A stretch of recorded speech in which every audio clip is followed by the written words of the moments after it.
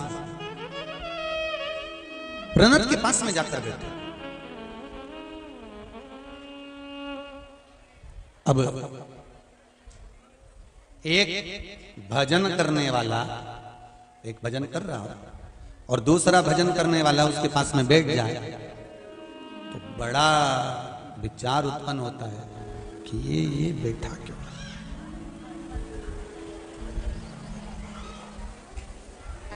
अच्छा, ये आप कभी कभी रिटर्न थोड़ा सा रिटर्न आप कभी कभी थोड़ा भगवान को धन्यवाद जरूर दिया प्रतिदिन। और भगवान को धन्यवाद दो तो देव, साथ में तुम संत महात्माओं को भी धन्यवाद दिया गया। संत महात्माओं को धन्यवाद दो साथ में तुम वेद व्यास जी महाराज को भी धन्यवाद दिया गया। वेद व्यास जी महाराज को धन्यवाद दो साथ में ब्राह्मण जन को भी धन्यवाद दिया गया। ब्राह्मण जन को धन्यवाद दो साथ में अपने घर के माता पिता बुजुर्गों को भी धन्यवाद दिया करो। घर के बुजुर्गों को धन्यवाद दो साथ में अपने घर में जो बड़ा है उसको धन्यवाद जरूर दिया करो। कारण कि भगवान ने कितनी बड़ी कृपा करी है। सत्ययुग में यज्ञ करते थे तब फल मिलता था। बोलो सही है कि गलत है? त्रेता में यज्ञ करते थे तब फल मिलता था। द्वापर में स्वयं भगवान कृष्ण ने भी यज्ञ करे, यज्ञ करते थे तब फल मिलता था। पर धन्य है रे मेरे भोलेनाथ, बड़ी कृपा करी। कलयुग में भगवान को मालूम था कि बेचारा कहीं का तो पैसे वाला होगा, कहीं का गरीब होगा। तो जो पैसे वाला होगा वो तो यज्ञ कर लेगा, उसको फल मिल जाएगा। तो बेचारा इन गरीबड़ों का क्या होगा? तो फिर तुलसीदास जी ने रामचरितमानस में सबके लिए लिख दिया कि कलयुग केवल नाम धारा, सुमर सुमर नर होते रही पारा। बस जप लो और उतर। यही तो नाम जाप है। भव पार उतरने की बात कर रहा हूं, ऊपर से नीचे नहीं। जप लो और उतरो। कितनी सुंदर बात है कि हमारे संतों ने, हमारे साधुओं ने, हमारे गुरुओं ने, हमारे ब्राह्मणों ने यह सिद्ध कर दिया कि कलयुग में किसी के पास तो धन होगा, किसी के पास संपदा होगी तो वो यज्ञ कर लेगा। जो धनपति होगा वो यज्ञ कर लेगा, और जिसके पास में पैसा नहीं होगा तो वो यज्ञ कर पाएगा क्या? नहीं। तो फिर क्या करा कि कुछ मत करो। क्या करना है?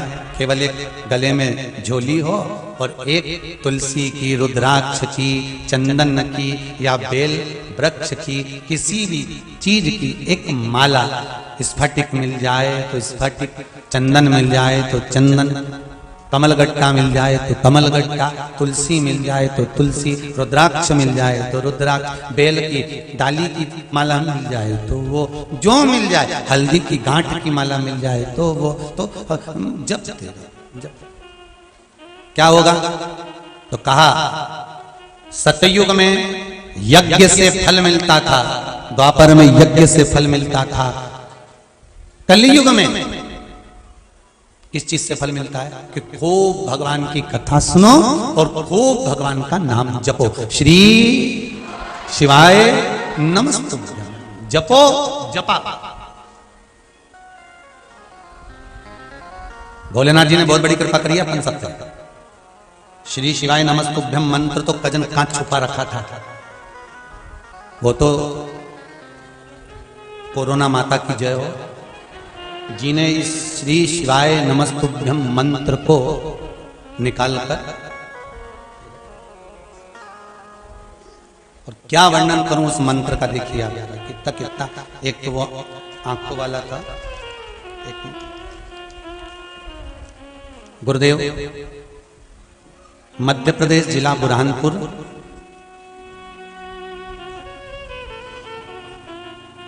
ग्राम, अब कौन सा लिखा है ध्यान में नहीं आ रहा, फोड़िया लिखा है, फोड़िया ऐसा कुछ लिखा है इसमें। कल्पना बाई जगन्नाथ चौधरी, आप ही ने लिखा कर, जरा माइक दो जरा।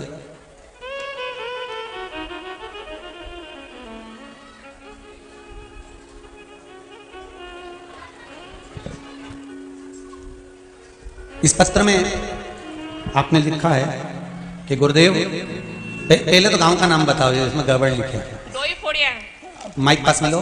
डोई फोड़िया, बुरहानपुर जिला। जी, बुरहानपुर जिला, डोई फोड़िया। अब आ गया समझ में हो? जी जी, बहुत बढ़िया। गुरुदेव पशुपतिनाथ का व्रत किया था और बाबा ने जो कृपा करी है, शायद दुनिया में किसी पर करी कि नहीं करी पता नहीं, पर मुझ पर बहुत करी। क्या कृपा करी? मेरे बेटे को अच्छी जॉब लग गई। माइक। पहला सोमवार किया तो कॉल आया और तीसरे सोमवार को 14 फरवरी को मेरा बेटा नौकरी पे लग गया। लग गया नौकरी पे? बहुत बहुत धन्यवाद। और अच्छा पैकेज भी है गुरुदेव जी, पैकेज भी अच्छा है, चेन्नई की कंपनी मिली। कितना लाख का पैकेज मिला? 6 लाख। बधाई हो, बहुत बहुत बधाई बाबा। गुरुदेव मेरे पापा भी आए हैं, पापा यहाँ का होंगे तो अच्छा होगा। आए हुए वो भी? हाँ। चलो, बहुत बहुत साधुवादता है, बाबा की कृपा बनी रहे, विराजिए। श्री शिवाय नमस्ते। त्रेता में, सत्ययुग में, द्वापर में यज्ञ से भगवान प्रकट हो जाते थे, यज्ञ से भगवान प्रसन्न हो जाते थे, यज्ञ से फल हजारों लाख गुना मिल जाता था। पर संतों ने, ब्राह्मणों ने, गुरुजनों ने और मेरे वेद व्यास जी महाराज ने पुराणों में वर्णन कर दिया, शास्त्रों में लिख दिया कि आप एक काम करो कि कलयुग आ गया है और कलयुग में आपके पास में धन है कि नहीं है, पर एक काम तो कर सकते हो ना, एक काम तो कर सकते हो। क्या? भगवान का नाम जपो, भगवान का रिटर्न बढ़ाइए, भगवान का मंत्र जपो। आप भगवान का मंत्र जप करोगे, आप भगवान का स्मरण करोगे, भगवान का मंत्र जप करोगे तो सुख अपने आप प्राप्त हो जाए। अपने राम राम रटते रहो जब तक घट में प्राण, कब तो दीन दयाल के भनक पड़ेगी। आप जपो, कली काल में भगवान के नाम को जितना जितना जपा जाता है, भगवान के नाम का जितना स्मरण करा जाता है, उतना सुख, उतना आनंद है। अब जपो, इसीलिए कहते हैं श्री शिवाय नमस्तुभ्यं, श्री शिवाय नमस्तुभ्यं, श्री शिवाय नमस्तुभ्यं, श्री शिवाय नमस्तुभ्यं, श्री शिवाय नमस्तुभ्यं। शिव महापुराण का ये मूल मंत्र है। ये मंत्र जब जब व्यासपीठ पर आए तब तब सबको बोलना चाहिए और अपने हृदय की बात शंकर जी को कह देना चाहिए कि बाबा बस ये मन की अभिलाषा है और इसको लेकर मैं शिव महापुराण की कथा को सुन रहा हूं।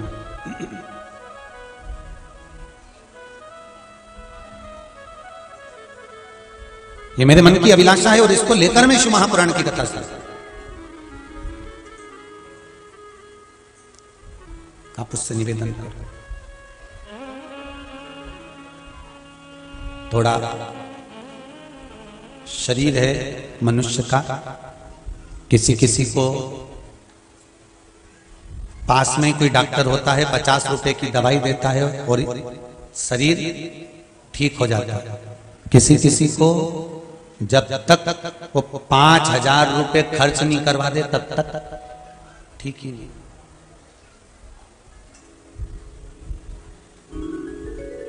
पूरी जांच कौन करवाएगा? सारी जांच वांच सब हो जाएगी और फिर उसका जो क्रम रहेगा। 5-1 हजार रुपए खर्च हो गए, तब जाकर फिर उसको लगेगा कि अब ठीक हो गया।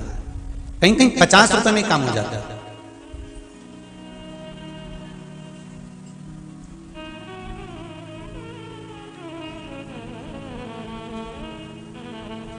हो सकता है हमारे पास में इतना धन नहीं हो कि हम 5,000 भी खर्च कर सके, तो संतों ने 50 रुपए की चीज भी बता दी। क्या कि माला को लेना है, अगर माला नहीं पकड़ सकते तो कर माला चालू कर दो, करमाला से शुरुआत कर दो। मंत्र माला, माला नहीं हो करमाला से शुरुआत करो। अब किसी ने एक मैसेज करा है कि गुरुजी हम माला जपते हैं और माला जपने पर वो जो माला है उसका मन का टूट जाता है। सब लोग कहते हैं कि ये मन का टूट गया तो तुम्हारा माला बेकार हो गई। हाँ, ये पक्का है कि मन का माला जपने वाली जो माला होती है उसका जो मन का होता है, अगर वो खंडित हो जाता है, टूट जाता है, तो आप दूसरा मन का उसमें लगा, दूसरे मनके की माला से उसका जप करो। खंडित मनके की माला से जाप नहीं किया जाता।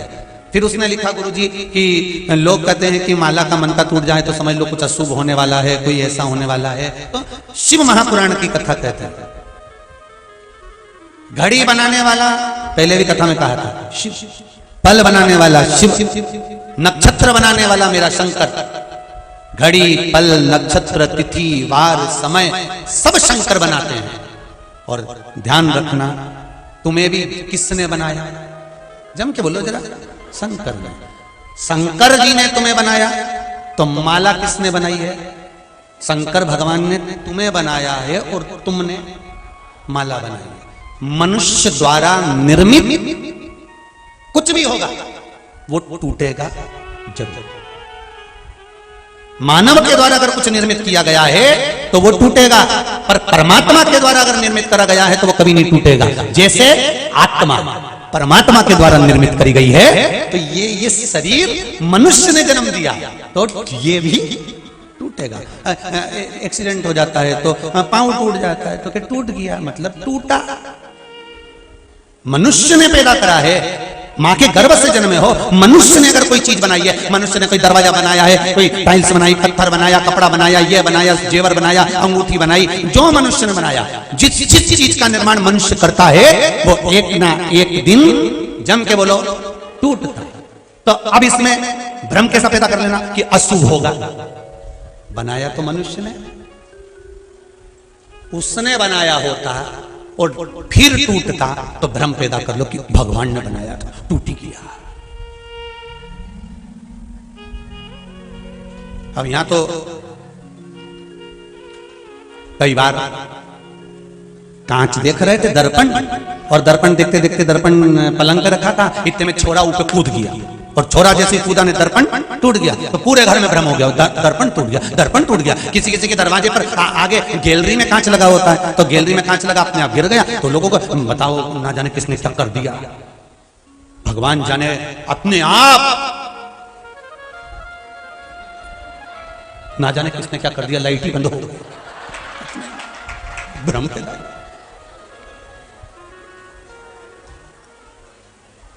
अच्छा, भगवान भी वो साथ देता है?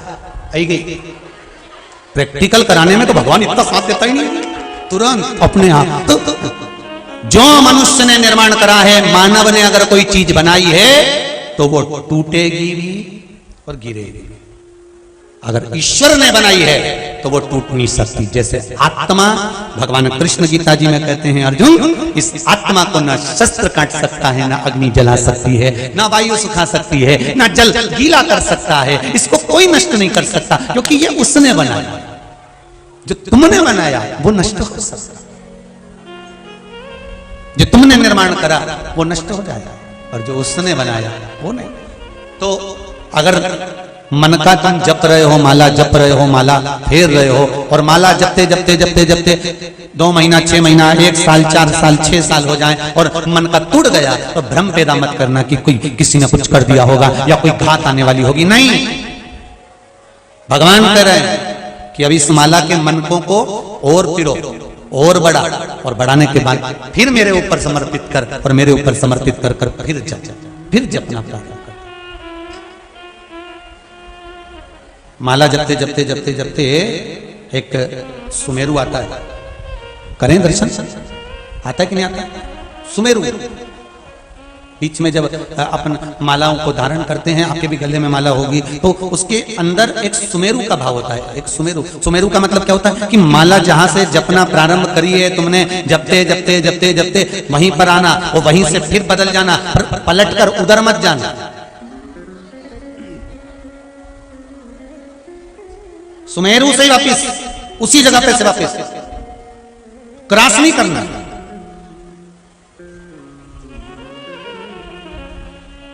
कहां से आया ये सुमेरु? कोई तुमसे पूछे सुमेरु कहां से आया, माला में, तो कह देना विष्णु पुराण से आया। वो क्या विष्णु पुराण में भी है? हाँ। और अगर नहीं समझ में आया तो शिव महापुराण में भी है। शिव महापुराण में भी है, हाँ। सुमेरु और कहां में? तो कहना भागवत पुराण में भी सुमेरु है। अच्छा, और तो कहा ब्रह्म पुराण में भी है, फिर नारद पुराण में भी सुमेरु है, फिर अरे मत्स्य पुराण में भी सुमेरु है, अग्नि पुराण में भी सुमेरु है, पद्म पुराण में भी सुमेरु है। तो कहा ये माला का सुमेरु सारी पुराण में? हाँ। कहां पर है? तो कहा देवता और राक्षसों ने मिलकर जब मंथन करा तो सुमेरु पर्वत की रई बनाई और शेषनाग की नेति और मंथन करना प्रारंभ किया। बस ये सुमेरु वही है। अब एक तरफ 33 कोटि देवता और दूसरी तरफ जम के बोलते जाओ सारे राक्षस, सब असुर। सुमेरु का काम क्या है? बीच में क्यों अटका हुआ है? इधर देवता है, इधर ही से जपना, इसको क्रॉस कर कर उधर पहुंच गए तो असुर है बहुत सारे। सुमेरु का बीच में जो सुमेरु है वो यही दर्शाता है कि यहीं से मेरे पास से पलट कर वापिस चले जाओ, पर इधर मत जाना, इधर असुर हैं। शिव महापुराण की कथा कहती है माला जपने वाले व्यक्ति को सुमेरु से वापिस हो जाना चाहिए। अगर वापिस नहीं होता, सुमेरु को क्रॉस कर कर जपने लगता है, तो तुम्हारा जपा हुआ सारा भाग, दान, पुण्य, भजन, कीर्तन सब राक्षसों के खाते में चले जाता है। तुम्हारा खाता खाली, तुम्हारा खाता खाली। सुमेरु से वापिस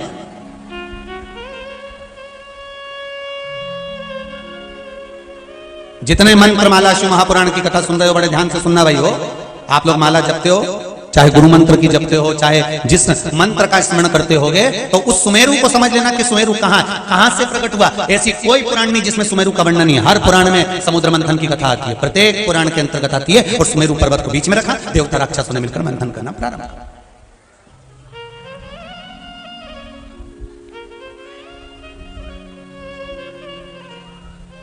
जपो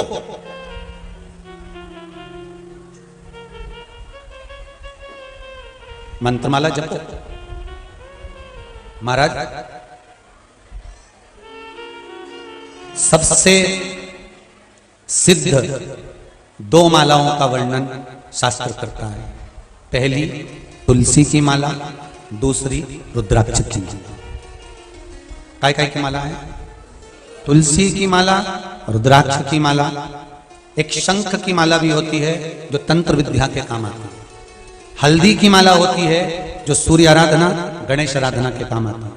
कमलगट्टे की माला होती है जो लक्ष्मी की पूजन में काम आती है। मखाने की माला होती है जो समृद्धि के काम आती है।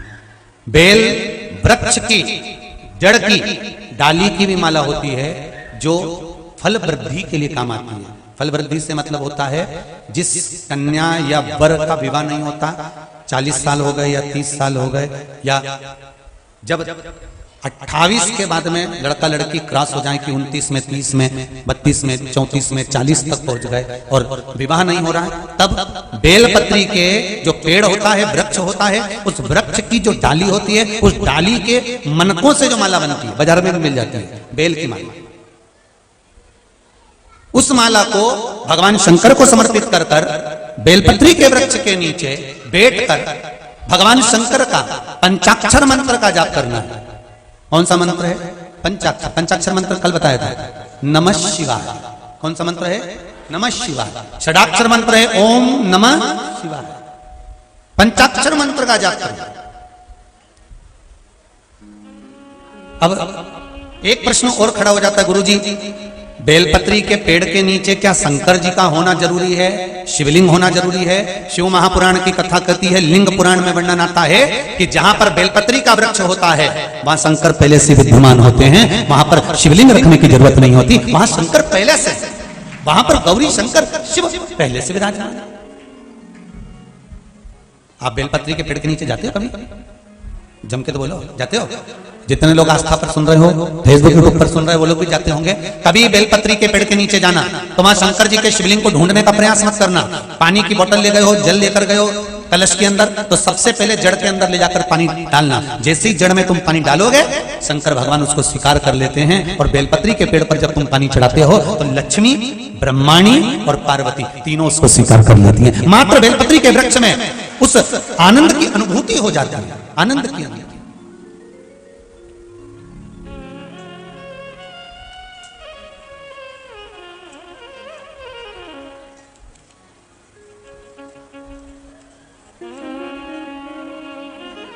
शिव महापुराण की कथा कर रही है, 68 लाख तीरथ बेलपत्री के जड़ के अंदर रहते हैं। कितने? 68 लाख बेलपत्री की जड़। अब सोचिए जरा, बेलपत्री की जड़ में जो पानी डाला है उस पानी को अपने ऊपर मात्र छींट लेने से 68 लाख तीर्थ में स्नान का पुण्य फल प्राप्त हो जाता है। मात्र बेलपत्री के जड़ में जो पानी डाला है उस पानी को अपने पर मात्र छींट लेना। कई माताएं तो भजन में भी गाती है, 68 लाख तो भले नहीं बोले पर गाती है, 68 तीर्थ हमारा गुरु जी का चरण। कई लोग गाते हैं भजन में, तो 68 लाख तीर्थ बेलपत्री के जड़ के अंदर विराजमान। इसलिए कहते हैं कि अगर जिसका विवाह 28 साल के बाद में नहीं हो रहा हो, 28 के हो गए, 29 के हो गए, 30 के हो गए, 31 के हो गए, 32 के हो गए, 35 के हो गए, 40 के हो गए,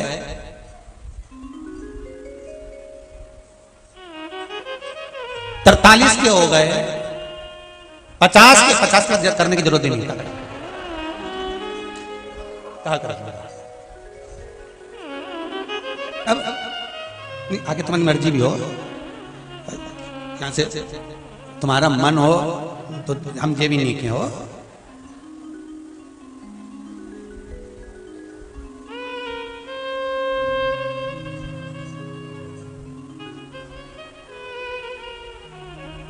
अब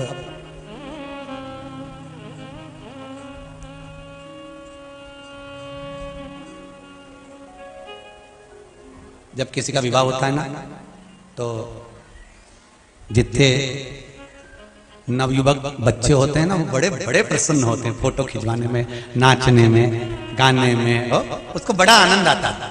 और बाकी के जो घर के जो रहते हैं ना, फूफा हुए, जीजा हुए, मामा हुए, काका हुए, सब जो साफा बांध के चलते हैं तो नाचते कूदते नहीं, उनको मालूम बापड़ा हमारे जैसी होने वाला है। छोरा हो खूब नाचे, इनके क्या मालूम बापड़ा बेचारा चलेगा। तो कई लोग कहते हैं फूफा जी आओ ना थोड़ा सा नाच, तो क्या बुआ जी के न चलूं क्या? हाँ उनके ले, और बुआ नाच भी ले, और बापड़ा बेचारा फूफा बुआ नाच। तो किसी ने कहा बुआ नाच रही, फूफा जी तुम नहीं नाचा? अभी नाचना हो तो घर पे वड़, तुम अपने नहीं नाचा।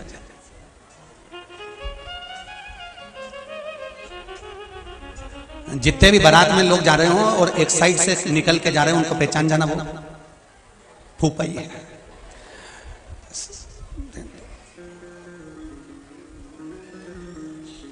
महाराज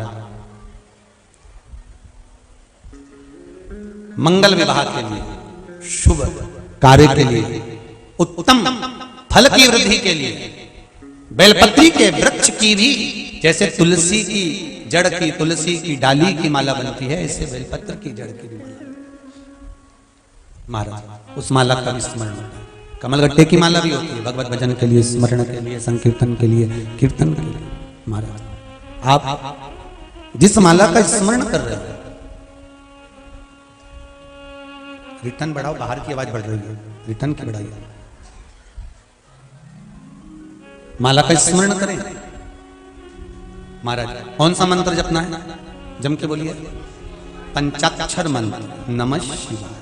पंचाक्षर कहां बैठकर जपना है? बेल के वृक्ष के नीचे बैठकर भगवान का पंचाक्षर मंत्र का जाप करना है महाराज। और फिर निवेदन करूंगा, 68 लाख तीर्थ यदि आपके नहीं हुए हैं तो बेलपत्री के पेड़ के नीचे जल चढ़ाकर उस जल को अपने ऊपर छींट लेने पर 68 लाख तीर्थ का पुण्य फल हमारे खाते में आ जाता है, हमारे खाते में आ जाता है। सीताराम भगवान शिव प्रणद के पास में बैठकर जप करता। मेरे ओगरदानी, मेरे शिव, मेरे दयालु शंकर प्रणद के पास मंत्र का जाप कर रहे थे। प्रणद की दृष्टि, जिसने केवल पत्तियां खाई है वृक्ष की, शरीर में से जिसके पत्तियों का रस निकल रहा है, उस प्रणद के पास में भगवान शंकर बैठे और शंकर जी ने प्रणद को देखा और प्रणद को देखा तो प्रणद के नेत्र खुले और शिव जी को देखा। देखकर मन में विचार करा, मन में विचार है कि मेरे से ज्यादा भजन कर रहा है। अच्छा, एक बात बहुत अच्छे से सुन लीजिए, जो कभी भगवान का भजन नहीं करता, जो कभी मंदिर नहीं जाता, जो कभी शंकर के मंदिर ही नहीं गया, जिसने कभी एक लोटा पानी शंकर जी को नहीं चढ़ाया, निंदा वही करता।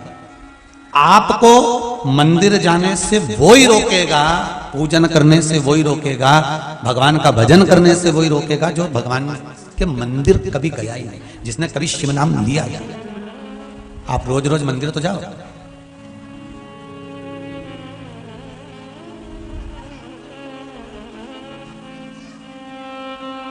कभी मौका लगेगा ना, ये जितने पत्र आते हैं ना, ये सब पत्र ही छूटते हैं। छूटने के बाद में जहां जहां कथा करने के लिए जाते हैं, भले हम भिलाई गए हों, नवेगांव गए हों, चाहे इंदौर गए हों, खरगोन गए हों, जहां कथा करने जाते हैं जो पत्र आते हैं, पढ़ने के बाद यहाँ छूटते हैं।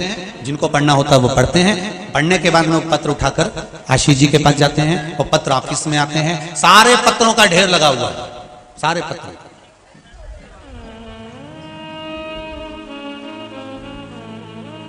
और जो डाक द्वारा पत्र आते हैं, घर पहुंचते हैं, कहीं यहाँ चितावलिया में आते हैं, कुबेरेश्वर धाम पर, सारे पत्र, उनमें कम से कम नाना करते हुए 2-4 हजार से भी ज्यादा पत्र ऐसे होंगे जिसमें ब्राह्मणों ने पत्र लिखे और एक ही बात लिखी कि जिन शिव मंदिरों में ताले लगे होते थे, लोग शिवरात्रि पर और सावन में आते थे, उन मंदिरों में आज सोमवार की सोमवार दिवाली हो रही है।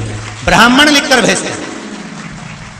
छोटे छोटे गांवों में, छोटे छोटे मोहल्लों में, नगर में, कॉलोनियों में, शिव मंदिरों में, जब जहां केवल शिवरात्रि पे लोग जाते थे, और वो भी गए तो ठीक, नहीं गए तो ठीक।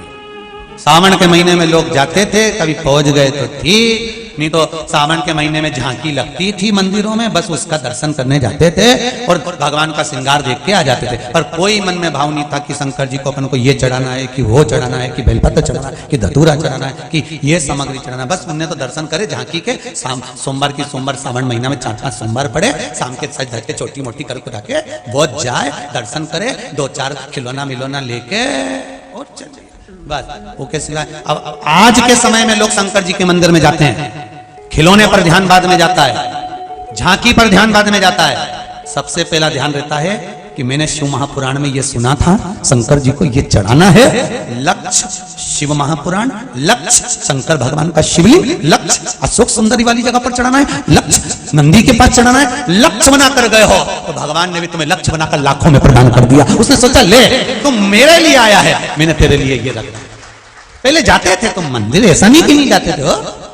और आज भी शिव महापुराण की या शंकर के मंदिर जाने वालों की निंदा वो ही कर सकता है जो कभी शिव को जानता ही नहीं, शंकर के जो कभी मंदिर ही नहीं गया,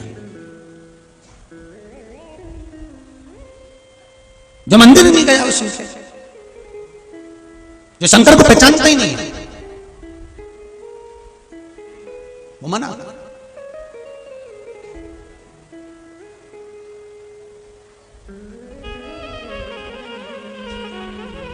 महाराज एक सुंदर सी बात आती है, जिस घर में बड़े गरम होते हैं और छोटे नरम होते हैं वहीं पर शर्म रहती है। क्या रहती है? जम के बोलो जरा, कौन गरम? घर के बड़े गरम और छोटे नरम, वहां रहती है शर्म। और जिस घर में छोटे गरम बड़े नरम, वहां रहते हैं बेशर्म। कौन है वहां पर? जम के बोलो, बेशर्म। और जिसके घर में दोनों ही गरम, वहां के फूटे गरम। जहां बड़े भी गरम छोटे भी गरम, तो घर के लोगों के फूटे। बहुत बहुत ध्यान देना शिव महापुराण में, इसलिए शास्त्र कहता है घर के बड़ों को गरम होना चाहिए, छोटों को नरम होना चाहिए। तो नैनों में शर्म रहती है। जहां छोटे अपने माँ बाप को, ताऊ को, ताई को, दादी को, दादा को, नाना को, नानी को, घर के बड़े भाई को, बड़ी भाभी को, बड़ों को आंख दिखाने लगे, अपशब्द कहने लगे, समझ लेना पक्के। मैं काय को बोलूं? तुम बोलो। बस। और जहां बड़े और छोटे दोनों गर्म हो रहे हो, अगर एक गर्म हो रहा चल जाएगा, एक तो नरम रहो। पन्नी वो तुरंत कह दे, खाया बिना रह जाऊं। देख लो, मैं तो बोला ही नहीं, तुम पहले ही बोल दिया। खाया बिना रह जाऊं पर बोला बिना नहीं रू। तो दोनों गर्म तो फूटे।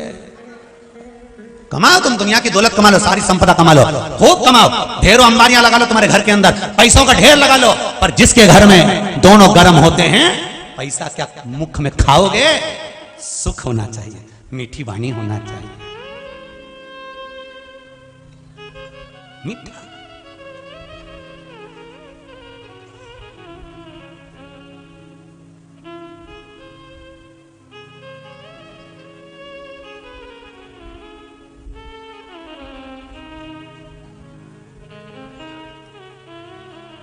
एक ना जाने कौन सा गीत था, वो याद नहीं आ रहा। राजी बोल दे मैं तेरे को पाँव की पायल दिला दूं, ऐसा कुछ था, ध्यान नहीं आ रहा हो। कल सुनूंगा फिर आपको बताऊंगा। राजी बोल दे, ऐसे ही कुछ है और ध्यान नहीं आ रहा। मैं सुना है कि राजी बोल मतलब अच्छे से बोल, प्रेम से बोल, मीठा बोल। उस गाने में कहा पायल दिला दूंगा। यहाँ शिव महापुराण कह रही है तुम राजी से तो बोलना चालू कर दो, माँ बाप तो पूरी जायदाद तुम पर लुटाना चालू कर देते। प्रेम से तो बोलो। पत्नी 50 बार तुम्हारे लिए चाय बना दे, पर थोड़ी सी तो स्माइल देखो, बहुत अच्छी चाय बनाती है। पत्नी बोलेगी अभी छठी बार पी रहे हो, तू बनाती है ना इसलिए पी लेता हूं। पत्नी के वाह, तुरंत गई चूल्हा पे बना के फिर ला गया। इतना में फ्री का बेस्ट फ्रेंड रह गया। अब सोच के पड़ा है, सातवीं हो, थोड़ी सी देर में भी कुसमांडा चंद्र घंटा कभी भी हो सकती है। चेंज होने में बदलता है क्या? चेंज होने कभी भी। अब फिर तुरंत देखो जरा चाय बना दो, मित्र आया।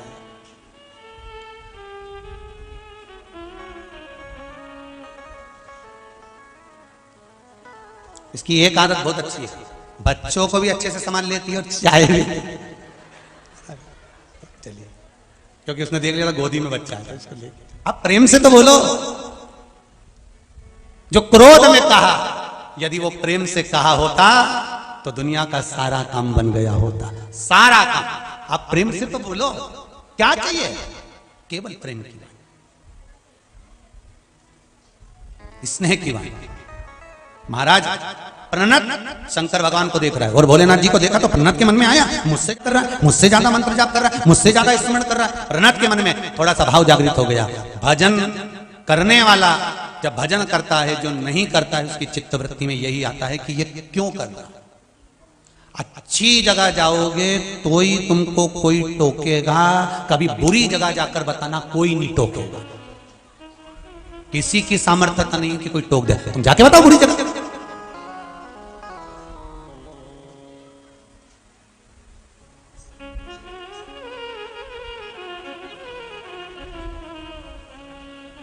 अच्छी जगह जाओगे तो लोग टोकेंगे। तो मंदिर जाना चालू करो, अभी टोकना चालू कर देंगे। बताओ, अपने आप को सती सावित्री समझ रही है। ये एक और भक्तन चालू हो गई सीवर वाला महाराज की। बताओ, जल्दी लोटा लेके मंदिर। हमारा तो पूरा के पूरा गांव पगला हो गया बस सीवर वाला का चक्कर में। जिसे देखो थाली ले लेके जाता फिर मंदिर मंदिर दिखे। अब इतने दिन से कथा नहीं आ रही थी तो इनके नींद नहीं आ रही थी।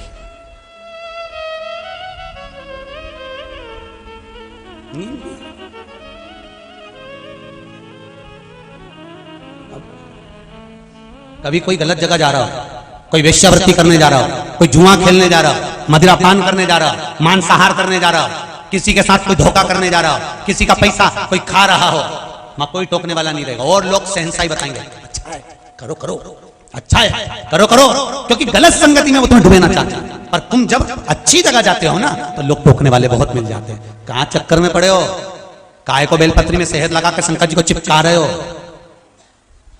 क्यों काली मिर्ची चढ़ा रहे हो, क्यों शिव जी पे दूध चढ़ा रहे हो। दूध चढ़ाने से होता क्या है, क्या होगा, क्या होगा चंदन की माला से जपने से, क्या होगा तुलसी की माला से जपने से, क्या होगा गले में तुलसी की माला और रुद्राक्ष की माला पहनने से। अच्छी जगह जाओगे तो लोग टोकेंगे, आपको रोकने का प्रयास करेंगे।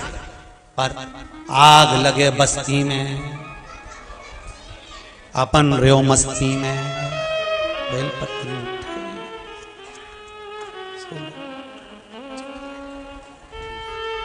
मैं तो चली वृंदावन राणा, मेरे तो भाग जगे तेरे महलों में आग लगे। हमें क्या करना उससे,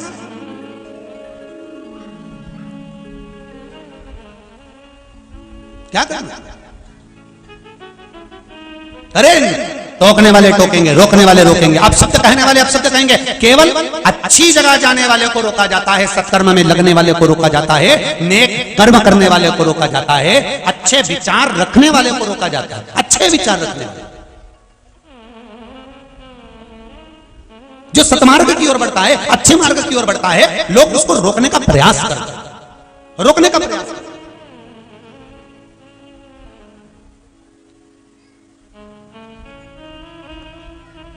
उसको रोकने का।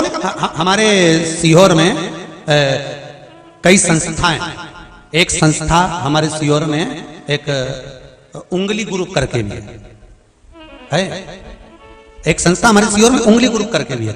वो एक उपाध्याय बंधु हमारे यहाँ है, योगेश जी उपाध्याय करके, वो उस संस्था को चलाते हैं। उन्होंने कोरोना महामारी में जितने लोग निकल रहे थे सबको कम से कम नहीं तो 1.5 से 2 साल तक जन सहयोग से, पूरे सीहोर वासियों के सहयोग से भोजन कराना, सामान देना, कम्बल उड़ाना, ये करना वो करना। अब व्यक्ति जब अच्छा करने लगता है ना तो अच्छे करने वाले को लोग उसमें फिर कहीं ना कहीं भांजी मारना प्रारंभ कर देते। पर मैं कहूंगा जैसी वो संस्था है आगे बढ़कर, जैसे उंगली ग्रुप आगे बढ़कर जनता की सेवा सहयोग समर्पण करता है, ऐसा मेरा निवेदन है कि जब कोई अच्छा काम करे तो आपको आगे बढ़कर उसको सहयोग करना चाहिए, पाँव नहीं खींचना है।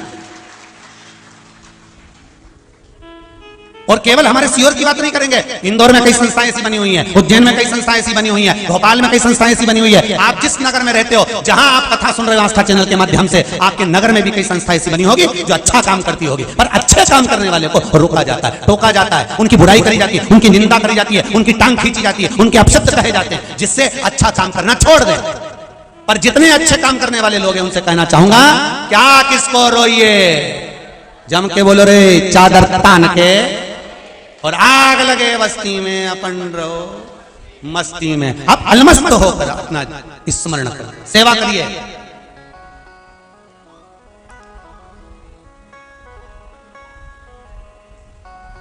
अच्छे से अच्छा कर्म करने का प्रयास करो, नेक कर्म करने का प्रयास करो। बस एक बात का याद रखना अपने जीवन में, एक बात ध्यान रखना, डॉक्टर की डिग्री आपके पास में है, इंजीनियर की डिग्री आपके पास में है, आपने अच्छी अच्छी पीएचडी कर रखी है, ये डिग्री आपकी आत्मा की संतुष्टि के लिए है। पर सही संतुष्टि, सही डिग्री तो वो होती है जब हम किसी रोते हुए के चेहरे पर हंसी दे देते हैं, हम किसी के चेहरे पर स्माइल दे देते हैं, हम किसी के चेहरे पर प्रसन्नता दे देते हैं।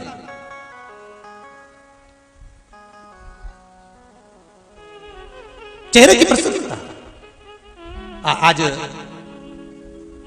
सियोरम के ब्राह्मण समाज के लोग भी यहाँ आए थे और कह रहे थे गुरुजी, अगर कोई बाहर से आने वाले अतिथि लोग जो आ रहे हैं, सियोर की होटलें तो सब पैक हो गई व्यवस्थाओं के लिए, ब्राह्मण धर्मशाला है, सूचना दें वहाँ लोग।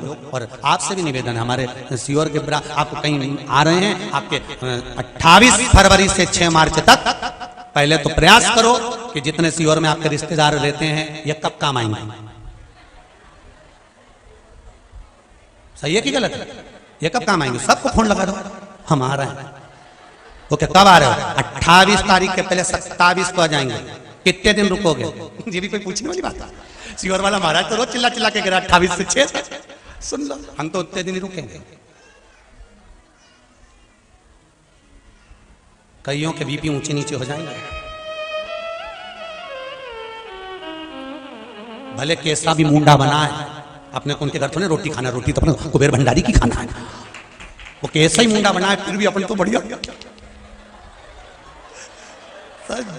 बढ़िया। और असली सोने की रकम पहन के नहीं आना है। आपकी बार हमने दरवाजे पे लिख दिया है, एक जांच करने वाले को बिठाएंगे, अगर सोने की रकम पहन के आए तो वहीं से निकाल दो, क्योंकि इनकी रकम घूमे, हमारी बीपी ऊंची नीची करा रहे हैं, बार बार अनाउंस करवा के हमारा ये चले गया, हमारा वो चले गया। कोई ये नहीं कहता हमारा दिल शंकर जी में चले गया।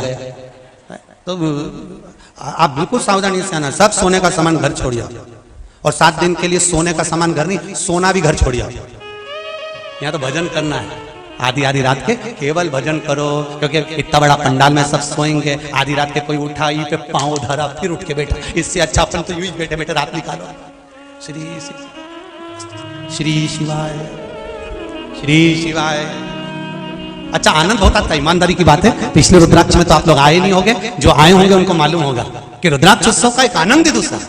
जिन्होंने पिछले रुद्राक्ष उत्सव के भी फोटो लिए होंगे या वीडियो बनाई होगी, उनको अंदाजा होगा कि क्या रुद्राक्ष उत्सव। और अब की बार मत छोड़ देना, क्योंकि ये दूसरी बार है, इसके बाद में रुद्राक्ष नहीं बांट पाएंगे, क्योंकि व्यवस्थाएं बहुत लगाना पड़ती है। बहुत व्यवस्थाओं के साथ में पूंजी आदि कार्तिक भी बहुत लगती है, व्यवस्था नहीं हो पाती है। ये दूसरी बार हो रहा है। जो वंचित रह गए हों, जिनको नहीं मिला हो रुद्राक्ष, छोड़ना मती। 7 दिन रोज बटेगा, प्रतिदिन 11.5 लाख रुद्राक्ष बटना है, प्रतिदिन बटे। तो आप खूब प्रेम से आओ, खूब आनंद से आओ, और बाबा का गुणगान गाओ और बाबा का भजन करो। 1 बजे से 4 बजे तक रुद्राक्ष उत्सव में शिव महापुराण की कथा सुनो।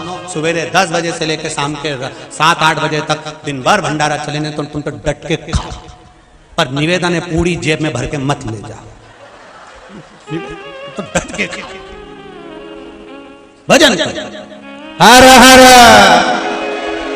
भगवान शिव की कथा कर रही है, ओगरदानी शंकर का चरित्र कर रहा है। आपका चित्तवृत्ति स्वयं प्रणत के मन में आ गया, और प्रणत के मन में आया कि ये मुझसे ज्यादा भजन कर रहा है, ये मुझसे ज्यादा स्मरण कर रहा है। जो भजन नहीं करता, दुख उसको होता है कि ये ज्यादा क्यों कर रहा है, ये आगे क्यों बढ़ रहा है, ये इतनी तरक्की क्यों कर रहा है। बिल्डिंग सबको नजर आती है, पर बिल्डिंग के नीचे जो बिम गड़े होते हैं वो किसी को नजर नहीं आते, कि इसने अपनी जिंदगी में कितना संघर्ष करा होगा, कितना ठोकर खाई होगी, कितना ठुकाया होगा, नीचे से कितना मजबूत होगा, तब जाकर बिल्डिंग खड़ी हुई होगी। व्यक्ति ने कितना दुख झेला होता है, तब जाकर उन्नति की सीढ़ी पर चढ़ पाता है। कितना दुख झेला होगा, तब आगे बढ़ा।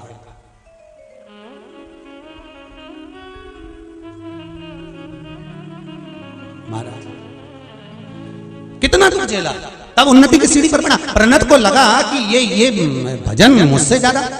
अहंकार झलक गया, थोड़ा सा ठोकर लगा और गिलास झलक गया, अहंकार झलका, खड़ा हो गया प्रणत। प्रणत ने पूछ लिया, ए बाबा कौन हो तुम। शंकर भगवान ने कहा, तुम कौन हो। प्रणत कहते हैं, तुम मुझे जानते नहीं हो। मेरे शरीर में जहां पर कट लगता है, जहां में मेरे शरीर में जहां घाव होता है, वहां से वृक्ष की पत्तियों का रस टपकता है। मेरे शरीर में खून नहीं है, मैंने इतना तप करा है शंकर का, मैंने इतना तप करा है कि मेरे शरीर में से खून नहीं बहता, मेरे शरीर में से मात्र अगर बहता है तो पत्तियों का रस बहता है। ये अहंकार को टल्ला लगा है, झलक रहा है।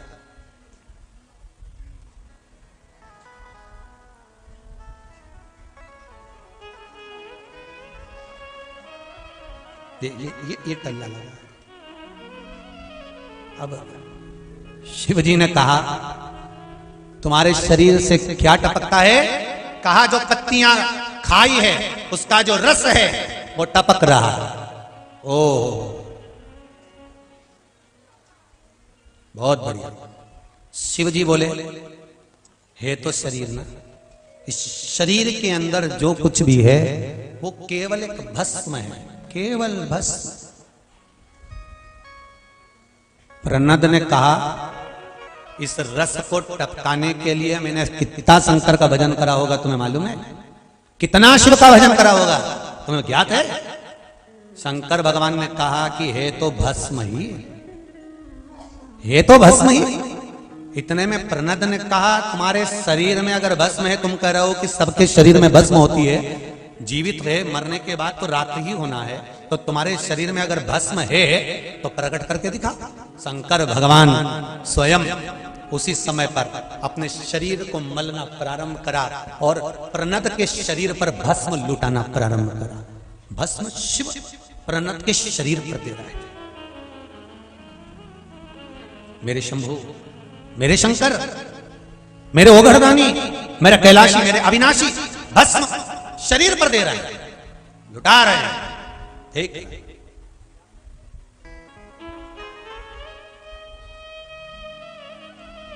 प्रनद ने कहा ये तो शरीर में भस्म लगा कर आ गए होगे इसलिए उड़ा रहे हो। शरीर के अंदर भस्म है क्या?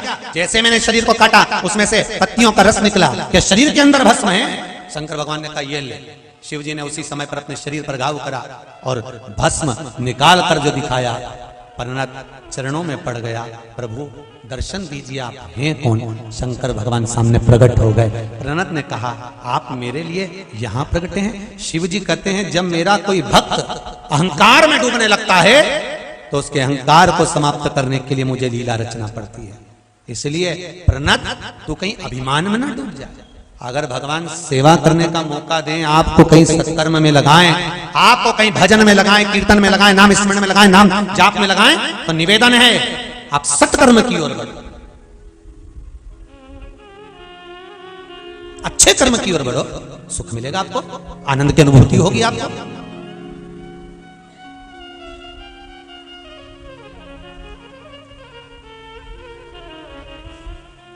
आप अच्छे कार्य में कोई बढ़ रहा है, उसमें एक उज्जैन में जय महाकाल एक संस्था है, बड़ी अच्छी है महाराज। जब कुंभ का मेला हो, चाहे सावन का महीना हो, चाहे शिवरात्रि हो, चाहे मुख्य सोमवार पड़ते हो, शाही सवारी निकलती हो, वो संस्था का देखा है कि वो नियम से इतनी सेवा करती है, इतनी सेवा करती है कि सेवा में अपने पलक पावड़े क्या ना बिछा दे, उस सेवा के क्रम में लगे। और केवल हमने एक चीज तो देखी है कि सारे तीर्थ हैं, बहुत सारे तीर्थ हैं, सारे तीर्थों में बाहर से भक्त आते हैं, वो व्यवस्था करते हैं, पर उज्जैनी तीर्थ एक ऐसा देखा जहां पर रहने वाले लोग अपने आने वाले भक्तों के लिए खूब सेवा किया करते हैं, दिल से सेवा,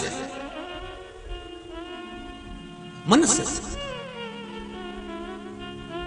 का अभिमान चले गया, अब गिलास खाली हो गया, झलकना छूट गया, अहंकार झलके, वो श्रेष्ठता नहीं है महाराज, वो श्रेष्ठता नहीं। अहंकार गया, प्रनद भगवान के चरणों में आ गया। इधर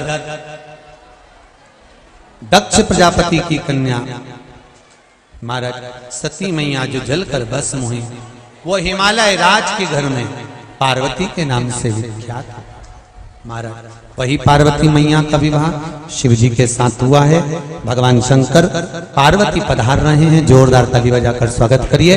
भगवान शिव पार्वती के मंगल विवाह का आनंद करेंगे और सभी को बार बार आनंद देते हुए भगवान शिव और पार्वती